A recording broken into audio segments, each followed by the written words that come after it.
So, dito natin mare-realize yung accumulated other comprehensive income o AOCI. No? Ito sa foreign currency adjustment. So, dun muna tayo sa gains. Kailangan alam natin yung dollar exchange on a specific date.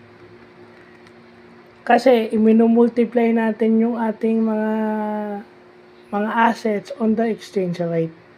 Babago-bago yun. So, para magkaroon ka ng gain is kailangan pag sinubtract mo yung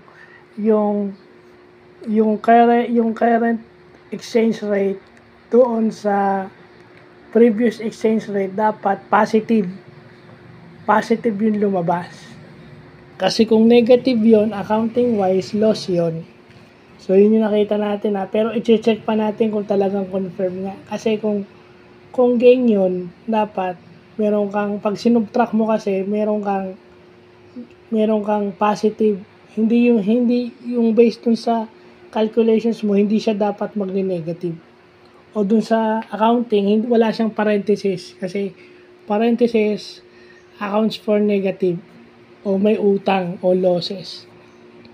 So dito wala, pag-aaralan pa natin yung losses naman kung paano. So isipin nyo, per day kasi nagbabago yung exchange rate. Kung ano yung foreign exchange rate on that day, doon mo lang malalaman kung meron kang gain o loss. No? Kasi pag sinubtract mo yung previous pag sinubtract mo yung current doon sa previous, doon mo malalaman kung may gains ka o losses. So, yun lang pa.